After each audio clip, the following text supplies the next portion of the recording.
Bismillahirrahmanirrahim. Students, we are studying chemistry chapter 8. Today we are having second lesson of this chapter. First of all, this general information will be there, and later on we should discuss other topics. If anybody has any question regarding other topics,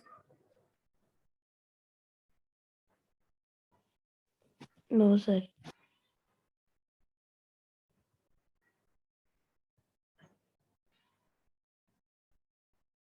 okay, students, the first question, first information point is there. The most abundant metal is aluminium.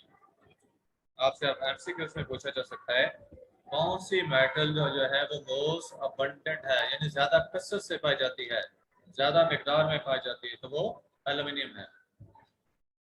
The most precious metal is platinum. सबसे जो कीमती metal है वो कौन सी है? Platinum.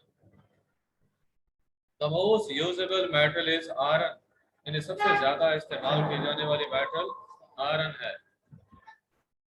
The most reactive metal is caesium. सारे element से, सारी मेटल से जो ज्यादा रिएक्टिव मेटल है वो कौन सी है? सीजियम है। The most valuable metal is uranium. The most valuable metal, सबसे ज्यादा जो कारआमद जिसे हम कह सकते हैं, यूज की जाने वाली मेटल है वो यूरेनियम है। The lightest metal is lithium, जिसकी आपको डेंसिटी दी हुई है 0.53 ग्राम पर centimetre cube. The heaviest metal is osmium, इसकी डेंसिटी आपको दी गई है 22.5 ग्राम पर सेंटीमीटर क्यूब। ये सारी बातें इंफॉर्मेशन की हैं, याद रखें सब बच्चे। The least conductor of heat is lead. पूछा जाए कि कौन सी मेटल लीस्ट कंडक्टर है, तो वो लेड है। The best conductor metals are silver and gold. जो बेहतरीन किस्म की कंडक्टर मेटल्स हैं वो कौन सी हैं? Silver and gold. The ductile and malleable, most ductile and malleable metals कौन सी हैं? Gold and silver.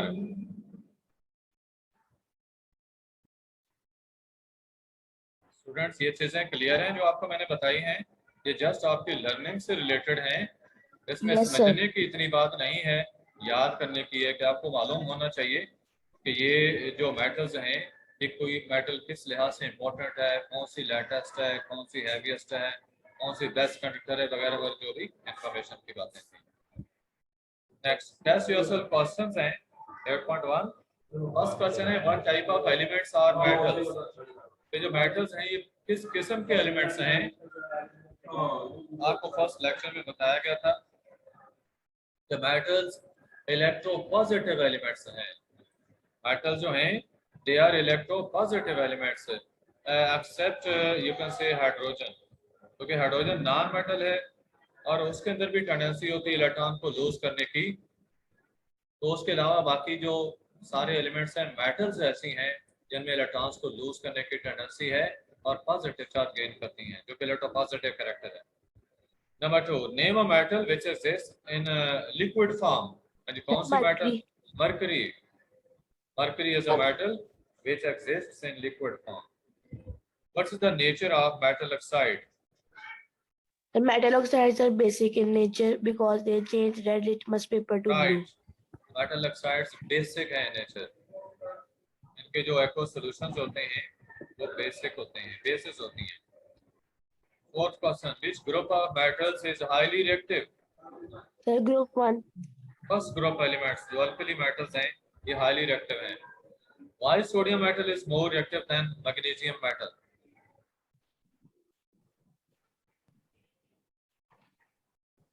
सोडियम जो है मैग्नीशियम से इस वजह से ज्यादा रिएक्टिव है क्योंकि इसका एटॉमिक साइज मैग्नीशियम से ज्यादा है, इसकी आयनाइजेशन एनर्जी मैग्नीशियम से कम है और इफेक्टिव न्यूक्लियर चार्ज मैग्नीशियम से कम है।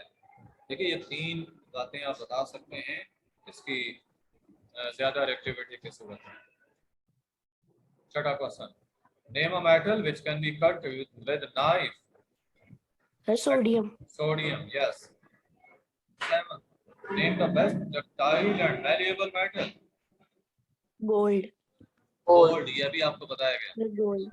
Name the metal which is the poorest conductor of heat.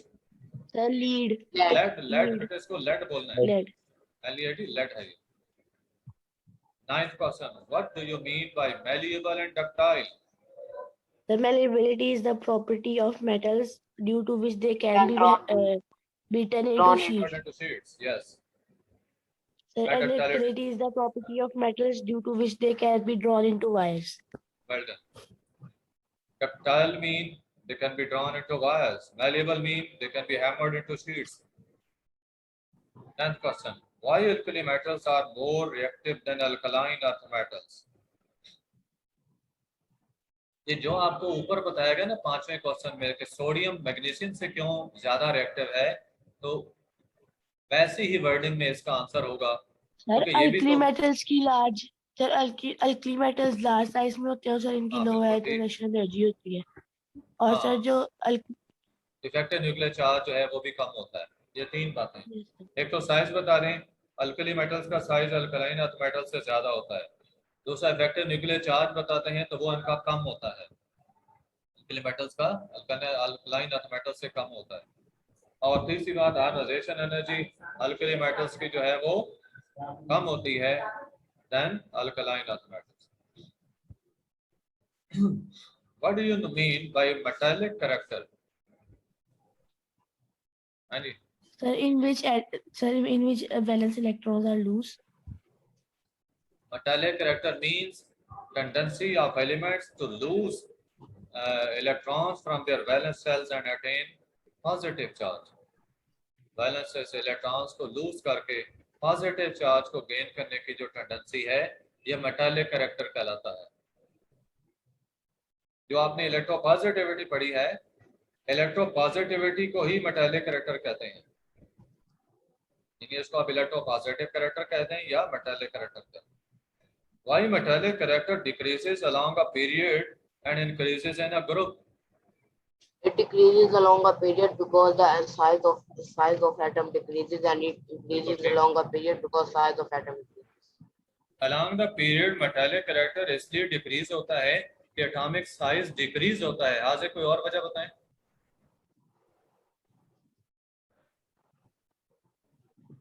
Atomic size के अलावा और कोई वजह बताएं। It decreases along a period due to increase of nuclear charge। It तो ये भी ठीक है, increases in a effective nuclear group charge भी due to इंक्रीज होता decrease है। of nuclear charge। एक और बात भी बताएं मेटालिक कैरेक्टर के डिक्रीज होने की। बेटे आयोनाइजेशन एनर्जी के हवाले से बताएं। Ionization energy increases. अब ये जो 3 बातें बताई हैं, इसी तरह से आप 3 बातें ग्रुप में बता सकते हैं। ग्रुप में मेटालिक कैरेक्टर इंक्रीज होता है डाउन द ग्रुप। सबसे पहली बात, atomic size increases. Number 2, shielding effect increases. ठीक है, शील्डिंग इफेक्ट लिखते हैं कि वो इंक्रीज होता है। और तीसरी बात, आयोनाइजेशन एनर्जी डिक्रीजेस। ये 3 बातें आप लिख सकते हैं। Questions are clear to you. Sir, ionization energy group में डिक्रीज होती है, हाँ जी, पीरियड ग्रुप में डिक्रीज होती है क्योंकि वैलेंस सेल न्यूक्लियस से दूर होता जाता है, शील्डिंग इफेक्ट बढ़ता जाता है और वैलेंस सेल में से इलेक्ट्रॉन को निकालना आसान होता जाता है। और इलेक्ट्रॉन को निकालने के लिए जो एनर्जी रिक्वायर्ड है, उसी को ही तो हम आयोनाइजेशन एनर्जी कहते हैं। क्योंकि इलेक्ट्रॉन्स का निकालना आसान होता जा रहा है ग्रुप में टॉप टू बॉटम जाते हुए, तो आप कह सकते हैं ionization energy decreases. Any question? No sir.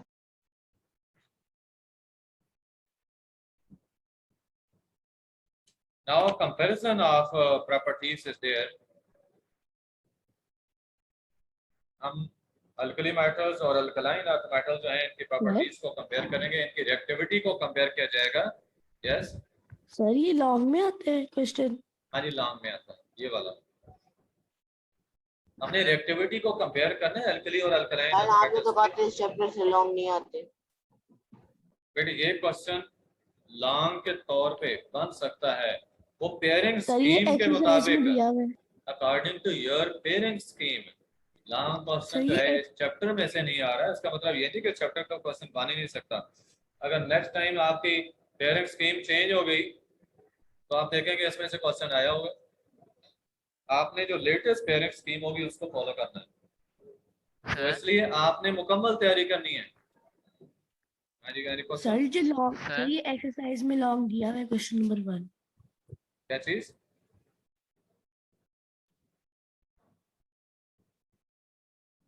बेटे रिपीट करें क्वेश्चन।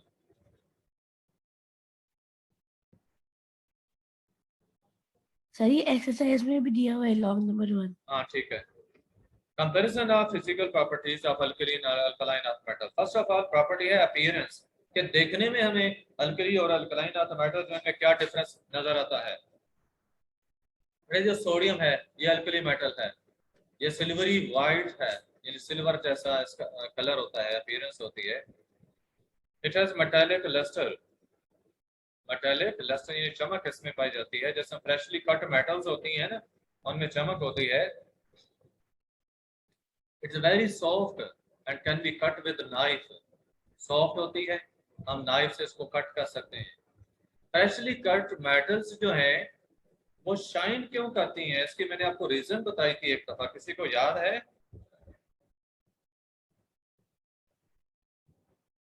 नहीं मालूम? बेटे इलेक्ट्रॉन्स एनर्जी को ऑब्जर्व करके एक्साइटेड स्टेट्स में जाते हैं, उसके बाद वो एनर्जी लूज करते हैं in the form of radiations और अपनी ग्राउंड स्टेट में वापस आते हैं। वो जो रेडिएशंस एमिट हो रही होती हैं उनकी वजह से जो फ्रेशली कट मेटल है वो उसकी वो लस्ट्रस होती है, उसकी शाइनिंग हमें नजर आती है। उसके बाद है मैग्नीशियम और कैल्शियम, ये दोनों अल्कलाइन अर्थ मेटल्स हैं। मैग्नीशियम और कैल्शियम दोनों अल्कलाइन अर्थ मेटल्स हैं। मैग्नीशियम जो है ये सिल्वरी वाइट है और हार्ड है, कैल्शियम सिल्वरी ग्रे सी है और फेयरली हार्डर है, यानी ज्यादा हार्ड है।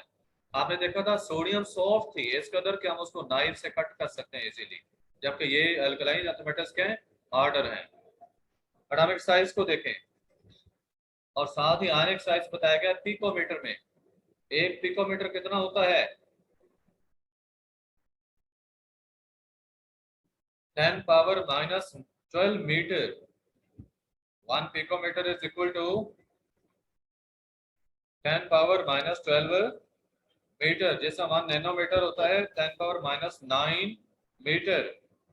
और एक माइक्रोमीटर कितना होता है? 10 power minus 6 About metre. 9 meters. बेटे micro 10 power minus 6 metre, nano 10 power minus 9 और picometre 10 power minus 12 metre. Sodium का एटॉमिक साइज है 186 और आयनिक साइज है 102 पिकोमीटर। मैग्नीशियम का जो एटॉमिक साइज है वो 160 पिकोमीटर है, जबकि आयनिक साइज 72 पिकोमीटर। कैल्शियम का एटॉमिक साइज 197 और आयनिक साइज जो है वो 99 पिकोमीटर। सोडियम का जो आयन बनता है वो Na प्लस बनता है, और मैग्नीशियम और कैल्शियम के जो है, मैग्नीशियम का होता है Mg2 प्लस और कैल्शियम का होता है तो Ca2 आयनिक साइज प्लस। क्या होता है? हाँ जी, आयनिक साइज क्या होता है? आयन का साइज, जैसे एटॉमिक साइज एटम का साइज है, एटम से जब आयन बनेगा तो फिर आयन का क्या साइज रहेगा, उसको आयनिक साइज कहा जाएगा। रिलेटिव डेंसिटी को देखें, सोडियम की डेंसिटी 0.98 ग्राम पर centimetre cube and it floats on water, पानी के ऊपर तैरती है। मैग्नीशियम जो है इसकी डेंसिटी 1.74 ग्राम पर सेंटीमीटर क्यूब है, कैल्शियम की 1.55 ग्राम पर सेंटीमीटर क्यूब है। मैलिएबिलिटी को देखें, सोडियम जो है it is very malleable and ductile. Malleability और डक्टाइलिटी आप पहले पढ़ चुके हैं पिछले पेज पे। मैग्नीशियम जो है it's malleable and ductile, calcium भी मैलिएबल एंड डक्टाइल है, लेकिन कंपैरेटिवली क्या है अल्कली और अल्कलाइन अर्थ मेटल्स में, कि अल्कली मेटल जो है वो ज्यादा मैलिएबल और डक्टाइल है as compare to alkaline earth metals. Conductivity, sodium good conductor of heat and electricity, magnesium good conductor, और कैल्शियम, ये सारी गुड कंडक्टर हैं हीट इलेक्ट्रिसिटी के। अलबत्ता कंडक्टिविटी को कंपेयर करना चाहें तो मैग्नीशियम और कैल्शियम के हम कह सकते हैं कि ज्यादा होगी, क्योंकि इनके वैलेंस शेल में 2 इलेक्ट्रॉन्स हैं और सोडियम के वैलेंस शेल में 1 इलेक्ट्रॉन है। और कंडक्टिविटी डिपेंड करती है फ्री इलेक्ट्रॉन्स के ऊपर। वैलेंस शेल के इलेक्ट्रॉन्स फ्री होते हैं मेटल्स में। Melting point sir free electrons पे हाँ जी, सर आपने फ्री का है, फ्री क्या है? फ्री FREE फ्री, आजाद, के न्यूक्लियर अट्रैक्शन में नहीं होते। इन मेटल्स के साइज एटम्स के ज्यादा होने की वजह से वैलेंस शेल के इलेक्ट्रॉन्स जो हैं they are not bound to the nucleus, they move freely throughout the metal. एक इलेक्ट्रॉन सी या इलेक्ट्रॉन पूल बनाते हैं जिसमें मेटल एटम्स जो हैं वो मौजूद होते हैं, स्टडेड होते हैं। आपने मेटालिक करैक्टर जो मेटालिक बॉन्डिंग में ये चीज पढ़ी है उसको फॉलो करें। मेल्टिंग पॉइंट सोडियम का है 97 डिग्री सेंटीग्रेड, जबकि मैग्नीशियम का देखें 650 डिग्री सेंटीग्रेड है और कैल्शियम का 839 डिग्री सेंटीग्रेड है। बॉइलिंग पॉइंट सोडियम का 833 डिग्री सेंटीग्रेड और इधर मैग्नीशियम का 1090 है, जबकि कैल्शियम का 1484 डिग्री सेंटीग्रेड है। आयोनाइजेशन एनर्जी सोडियम की 496 किलोजूल पर मोल है, यानी एक मोल एटम्स में से एवोगाड्रो नंबर ऑफ इलेक्ट्रॉन्स ही निकलेंगे, तो उनके लिए जो एनर्जी रिक्वायर्ड होगी वो 496 होगी। बड़े जब पर मोल बात हो तो ये एक मोल की बात होती है जिसमें एवोगाड्रो नंबर ऑफ एटम्स होते हैं। तो 496 किलोजूल पर मोल का मतलब ये है कि अगर हमारे पास Avogadro number of sodium atoms हों तो हर एटम से एक एक इलेक्ट्रॉन निकालेंगे तो एवोगाड्रो नंबर ऑफ इलेक्ट्रॉन्स निकलेंगे। इसके लिए जो एनर्जी रिक्वायर्ड होगी वो 496 किलोजूल होगी। फॉर सेम पर्पस मैग्नीशियम के लिए 738 किलोजूल पर मोल एनर्जी रिक्वायर्ड है। 738 एंड 1450, बट ये जो दो वैल्यूज आपको बताई गई हैं, ये 738 है फर्स्ट आयोनाइजेशन एनर्जी और 1450 है सेकंड आयोनाइजेशन एनर्जी। देखिए मैग्नीशियम हो या कैल्शियम, इनके वैलेंस शेल में 2 इलेक्ट्रॉन्स हैं, ये सेकंड ग्रुप में है और आपको मालूम है कि ग्रुप नंबर जो होता है वैलेंस शेल के इलेक्ट्रॉन्स की तादाद उसके इक्वल होती है। अब ये दूसरे ग्रुप के मेटल्स हैं, इनके वैलेंस शेल में 2 इलेक्ट्रॉन्स हैं, तो पहले इलेक्ट्रॉन को निकालने के लिए जो एनर्जी रिक्वायर्ड है इन केस ऑफ मैग्नीशियम वो 738 किलोजूल पर मोल है और कैल्शियम के केस में ये 590 किलोजूल पर मोल है, जबकि second ionisation energy in case of magnesium 1450 kilojoule पर मोल है और कैल्शियम के केस में 1145 किलोजूल पर मोल है। फ्लेम इन एयर, सोडियम का गोल्डन येलो फ्लेम होता है, मैग्नीशियम का ब्रिलियंट व्हाइट होता है यानी व्हाइट सफेद चमकदार, और कैल्शियम का ब्रिक रेड होता है जिसको आप डीप ब्राउन सा कलर कह सकते हैं, brick red colour. Any question regarding these things? ये फ्लेम इन एयर से मतलब क्या चीज? किस ये फ्लेम इन एयर मतलब फिर इसका मतलब फ्लेम इन एयर का मतलब है कि अगर आप इन मेटल्स को जलाते हैं हवा में यानी ऑक्सीजन के प्रेजेंस में जलाते हैं तो ये मेटल्स बर्न करेंगी और इनका फ्लेम जो होगा उसका कलर ये होगा जो आपको बताया गया है। ओके। ये हम लेबोरेटरी में करेंगे, इसका एक्सपेरिमेंट करेंगे। Next alkali metals and alkaline earth metals जो हैं इनकी मजीद थोड़ी सी बातें आपको बताई गई हैं। ग्रुप 1 एंड ग्रुप 2 बताया कि they are alkali and alkaline earth metals. पहले ग्रुप के मेटल अल्कली मेटल्स हैं, जबकि सेकंड ग्रुप के मेटल्स हैं वो अल्कलाइन अर्थ मेटल्स हैं। Alkali metals are extremely reactive elements because of their NS1 valence shell electronic configuration. NS1 का मतलब क्या है? ये वैलेंस शेल है जिसको लिखा गया है NS1। N क्या होगा इसमें? ये पीरियड नंबर होगा, ठीक है, N पीरियड नंबर होगा। अब पहले पीरियड में तो कोई मेटल है नहीं, दूसरे पीरियड के अंदर कौन सी मेटल है? लिथियम, तो वो 1s1 होगा, उसकी इलेक्ट्रॉनिक कॉन्फ़िगरेशन 1s1 बनेगी वैलेंस शेल की। उसके बाद सोडियम है, उसके लिए 2s1 हो जाएगी, ठीक है, 2s1। बैलेंस शेल है ना चूंकि, और शेल्स की तादाद आपको मालूम है कि वो पीरियड का जो नंबर है उसके इक्वल होती है, इसलिए मैंने आपको बताया कि ये n का जो नंबर है ये पीरियड नंबर के इक्वल चलता जाएगा, क्योंकि हमने लेना बैलेंस शेल। हाँ जी, समझ आ रही है? देखिए क्या लिखा है, NS1 balance shell electronic configuration, कि जो उनका बैलेंस शेल होगा उसमें सिर्फ एक इलेक्ट्रॉन होता है, इस वजह से ये एक्सट्रीमली रिएक्टिव एलिमेंट्स हैं। As there is only one electron in their valence shell, it can be easily given out. सिर्फ एक इलेक्ट्रॉन है, उसको इजीली लूज कर सकती हैं और पॉजिटिव वन चार्ज वाला आयन बनाती हैं। If the लिखा कि it is the reason that they are always found in nature as cations. Cations क्या होते हैं? पॉजिटिव चार्ज वाले आयन्स जिनकी +1 ऑक्सीडेशन स्टेट होती है। अगर ये पूछा जाए कि why are alkali metals found as cations with +1 oxidation state, your answer should be there. They have only one electron in their valence shells that can be given out easily. They have one electron in their valence shell that can be given out easily. Next, therefore, they readily form salts with non-metals. जब ये non metals के साथ मिलती हैं तो salts बनाती हैं। For example sodium देखें क्लोरीन से मिले तो सोडियम क्लोराइड बनता है जो कि सॉल्ट है। The alkaline earth metals metal atoms are smaller, smaller किससे? अल्कली मेटल से, क्योंकि हम पीरियड में लेफ्ट टू राइट गए हैं और एटॉमिक साइज डिक्रीज होता है।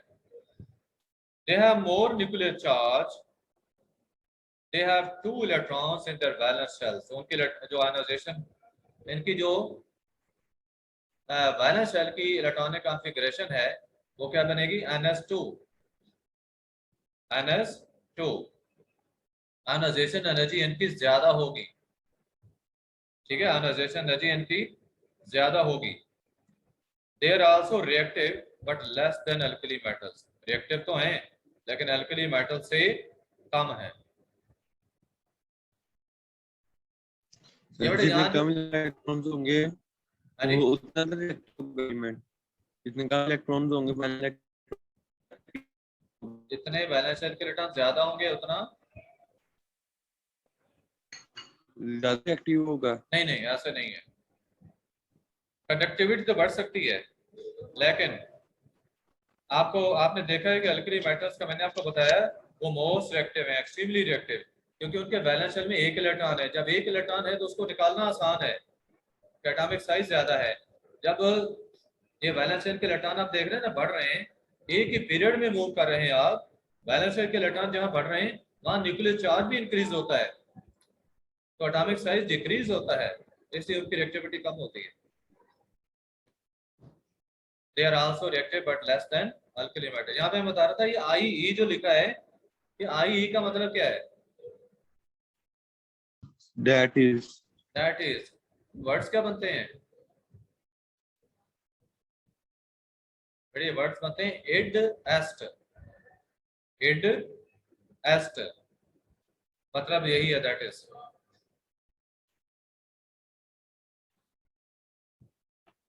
सर ये मेटल ऑक्साइड क्या होता है? हाँ जी, मेटल ऑक्साइड बेसिक होते हैं। सर ये एलिमेंट्स का ग्रुप है कोई? अच्छा ठीक है, बनते कैसे हैं ये बता सकता हूँ। जब भी कोई मेटल ऑक्सीजन से मिलेगी तो मेटल का ऑक्साइड बन जाएगा। जैसे सोडियम ऑक्सीजन से मिले सोडियम ऑक्साइड, मैग्नीशियम ऑक्सीजन से मिले मैग्नीशियम ऑक्साइड, ठीक है। ऑक्साइड्स बाइनरी कंपाउंड्स हैं अदर एलिमेंट्स के विद ऑक्सीजन। बाइनरी कंपाउंड होता है 2 एलिमेंट्स का कंपाउंड, ठीक है। तो जिसमें एक एलिमेंट ऑक्सीजन होगा उसको हम ऑक्साइड कहेंगे, और मेटल ऑक्साइड वो होंगे जिनमें एक एलिमेंट ऑक्सीजन होगा और दूसरा कोई भी मेटल होगी। Clear? Yes sir.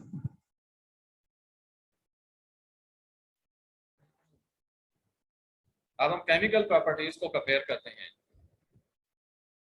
Alkali metals and alkaline earth metals. सबसे पहले अकरेंस, यानी ये पाए कैसे जाते हैं, किस फॉर्म में पाए जाते हैं। अल्कली मेटल्स का बताया कि they are very reactive and always occur in combined form. ये बहुत ज्यादा रिएक्टिव हैं और कंबाइंड फॉर्म में पाए जाते हैं। कंबाइंड मीन अदर एलिमेंट्स के साथ मिलकर कंपाउंड्स की सूरत में पाए जाते हैं। अल्कलाइन अर्थ मेटल जो है they are also fairly reactive and also occur in combined form, कि वो भी कंबाइंड फॉर्म में पाए जाते हैं, वो भी रिएक्टिव हैं, लेकिन as compare to alkali metals they are less reactive. Number 2, electropositivity. Electropositivity जैसा मैंने आपको पहले भी बताया, इसी को मेटालिक करैक्टर कहते हैं। वैलेंस शेल के इलेक्ट्रॉन्स को लूज करके पॉजिटिव चार्ज गेन करने की टेंडेंसी इलेक्ट्रोपॉजिटिविटी कहलाती है। तो लिखा कि अल्कली मेटल जो है they are highly electropositive, they have ionization energy values ranging from 520 kilojoule per mole for lithium to 376 kilojoule per mole for cesium। Lithium top पे है, पहले ग्रुप की पहली मेटल है, जबकि सीजियम पहले ग्रुप की सेकंड लास्ट मेटल है, सेकंड लास्ट मेटल। इसके बाद फ्रेंशियम आती है मेटल, वो चूंकि रेडियो एक्टिव है उसको यहाँ कंसीडर नहीं किया। तो लिथियम की आयोनाइजेशन एनर्जी सबसे ज्यादा है, सीजियम की सबसे कम है, ये टॉप टू बॉटम बताया। इधर आप अल्कली मेटल्स की अल्कलाइन अर्थ मेटल्स को देखें तो they are less electropositive as compare to alkali metals. They have ionization energy values ranging from 1757 kilojoule per mole for beryllium to 965 kilojoule per mole for barium। इसमें barium के नीचे radium आती है metal, second group की last radium है, लेकिन वो भी रेडियोएक्टिव है, उसको भी यहाँ शामिल नहीं किया। तो बेरिलियम जो है ये टॉप पे थी, सेकंड ग्रुप की पहली मेटल, और बेरियम जो है वो सेकंड लास्ट है। तो आपने देखा आयोनाइजेशन एनर्जी ग्रुप में कंटीन्यूअसली डिक्रीज हुई है। Reaction with water, alkali metals react with water vigorously, यानी बहुत तेज रिएक्शन होता है at room temperature to give strong alkaline solution. ठीक है, स्ट्रॉन्ग अल्कलाइन मीन कि स्ट्रॉन्ग अल्कली बनती है, अब उसका पानी में सॉल्यूशन भी स्ट्रॉन्ग अल्कलाइन ही होगा, और हाइड्रोजन गैस रिलीज होती है। फॉर एग्जांपल सोडियम का पानी के साथ रिएक्शन हो, सोडियम हाइड्रोक्साइड और हाइड्रोजन बनती है। इसमें दरमियान में स्पेस नहीं डालनी, यहाँ स्पेस है, स्पेस आपने नहीं डालनी, NaOH के दरमियान इकट्ठा लिखना है। सोडियम का याद रखें कि इसको ठंडे पानी के अंदर जस्ट थ्रो कर दें रूम टेम्परेचर पे ही, या पानी जितना भी ठंडा है एटमॉस्फेयर टेम्परेचर पे, आप सोडियम का छोटा सा भी पीस उसमें थ्रो कर दें, आप देखेंगे वो ऊपर फौरन it will start darting on the surface, it darts over the surface of water and the heat produced is so much that hydrogen that is produced during this reaction it catches fire, explosive burning of hydrogen will be there। बेटे sodium को पानी में throw करें तो ये पानी के ऊपर तैरना शुरू कर देती है। अब क्यों तैर रही है? क्योंकि इससे हीट बहुत प्रोड्यूस हो रही है और साथ हाइड्रोजन भी पैदा हो रही है। वो जो हाइड्रोजन गैस प्रोड्यूस हो रही है, उस हाइड्रोजन गैस के प्रेशर की वजह से ये सरफेस पे तैरती है। और इसको आग क्यों लगती है हाइड्रोजन को? क्योंकि हीट बहुत प्रोड्यूस होती है। ये बहुत ही विगोरस रिएक्शन होता है और हीट इतनी प्रोड्यूस होती है कि पैदा होने वाली हाइड्रोजन को आग लग जाती है। एक्सप्लोसिव साउंड भी प्रोड्यूस होती है, बहुत साउंड प्रोड्यूस होगी, लेकिन यहाँ जो साउंड होगी वो बहुत ज्यादा होगी क्योंकि आपने ज्यादा मिकदार में हाइड्रोजन गैस प्रोड्यूस की। हाइड्रोजन की वैसे इंडिकेशन होती है कि बहुत साउंड से ये चलती है, लेकिन यहाँ चूंकि बहुत ज्यादा हाइड्रोजन होगी तो ज्यादा एक्सप्लोजन के साथ वो जलेगी। इधर आप अल्कलाइन अर्थ मेटल्स में देखें, they react with water less vigorously as compared to alkali metals and on heating, इनका रिएक्शन हीट करने पे होता है और ये वीक बेसिस बनाती है। मतलब मैग्नीशियम है, वाटर के साथ रिएक्शन इसका हीट करने पे होगा, इससे मैग्नीशियम ऑक्साइड बनता है और हाइड्रोजन गैस। अब ये मैग्नीशियम ऑक्साइड पानी में हल हो तो मैग्नीशियम का हाइड्रोक्साइड बनता है जो कि वीक बेस है as compare to NaOH। Any question?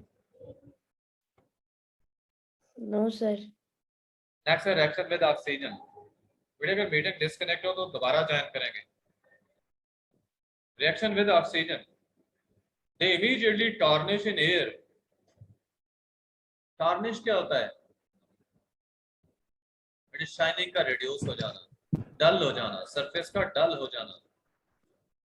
Giving their oxides which form strong alkalis in water. अगर हवा में रखें तो ऑक्सीजन के साथ रिएक्शन से ऑक्साइड्स इनके बनते हैं, इनकी सरफेस जो है वो डल सी हो जाती है और ये ऑक्साइड्स वाटर में डिसॉल्व होकर अल्कलीज बनती हैं, स्ट्रॉन्ग अल्कलीज बनती हैं। अब सर इधर जी ये रिएक्शन है, ये समझा दे। बेटे इस रिएक्शन में कोई भी अल्कली मेटल है, इसको आप हवा में रखते हैं तो हवा में मौजूद ऑक्सीजन के साथ उसका रिएक्शन होता है, जैसे उसका ऑक्साइड बनता है। अब ये जो ऑक्साइड होता है, मतलब सोडियम ऑक्साइड बना है, तो सोडियम के ऊपर इसकी लेयर बन जाएगी, कोटिंग हो जाएगी, और उस कोटिंग की वजह से उसकी जो शाइनिंग है वो रिड्यूस हो जाएगी, वो टार्निश हो जाएगी। सर ये जो Na के साथ 4 लिखा हुआ है, और बेटे ये तो बैलेंस करने के लिए है। राइट साइड पे देखिए 2 × 2 4 Na है, तो उधर भी 4 किया, इक्वेशन को बैलेंस किया गया है। जबकि अल्कली मेटल जो है वो लेस रिएक्टिव है towards oxygen and oxides are form on heating. ठीक है, ऑक्सीजन के साथ इनका रिएक्शन इतना विगोरस नहीं है, और वो भी हीट करने से होता है, उनके ऑक्साइड्स बनते हैं। Fifth reaction with hydrogen, they form ionic hydrides with hydrogen at high temperature. ठीक है, टेम्परेचर ज्यादा हमें प्रोवाइड करना पड़ता है हाइड्रोजन के साथ रिएक्शन करने पे। सो इनके हाइड्रो जैसा सोडियम हाइड्रोजन के साथ रिएक्शन कर रही है तो NaH बन रहा है, इसी तरह ये सोडियम का हाइड्राइड, तो इसी तरह अल्कलाइन अर्थ मेटल्स हाइड्रोजन के साथ जब रिएक्शन करती हैं तो under strong conditions of temperature and pressure react करती हैं, जैसे उनके हाइड्राइड्स बनते हैं। फॉर एग्जांपल कैल्शियम का हाइड्रोजन से रिएक्शन हुआ तो कैल्शियम हाइड्राइड बना है CaH2। अब हैलोजेंस के साथ रिएक्शन देखें, 7 ग्रुप के elements fluorine, chlorine, bromine, iodine, astatine, ये हैलोजेंस कहलाते हैं, क्योंकि ये सॉल्ट्स बनाते हैं अल्कली और अल्कलाइन अर्थ मेटल के साथ मिलकर। तो इनका रिएक्शन अल्कली मेटल्स के साथ देखें, फॉर एग्जांपल सोडियम से रिएक्शन हो रहा है तो सोडियम क्लोराइड बन रहा है, ये वायोलेंट रिएक्शन होता है, यानी बहुत ही फास्ट रिएक्शन होता है, और रूम टेम्परेचर पे ही हो जाएगा, इनके हैलाइड्स बनेंगे। अल्कलाइन अर्थ मेटल जो है they react slowly with halogen to form their halides. For example calcium का क्लोरीन से रिएक्शन हो रहा है तो CaCl2 बन रहा है, कैल्शियम क्लोराइड। आगे नाइट्रोजन और कार्बन को देखें, अल्कली मेटल जो है नाइट्रोजन और कार्बन के साथ इनके डायरेक्ट रिएक्शंस नहीं होते, क्योंकि ये स्टेबल एलिमेंट्स हैं, और जो अल्कलाइन अर्थ मेटल्स हैं वो रिएक्शन करती हैं नाइट्रोजन के साथ, रिएक्शन करें तो स्टेबल नाइट्राइड्स उनके बनते हैं। फॉर एग्जांपल मैग्नीशियम का नाइट्रोजन से रिएक्शन हुआ तो मैग्नीशियम नाइट्राइड बना है Mg3N2। इसमें Mg3 जो है ये 3 नाइट्रोजन की वैलेंसी है, और नाइट्रोजन के नीचे जो 2 सबस्क्रिप्ट है ये मैग्नीशियम की वैलेंसी है।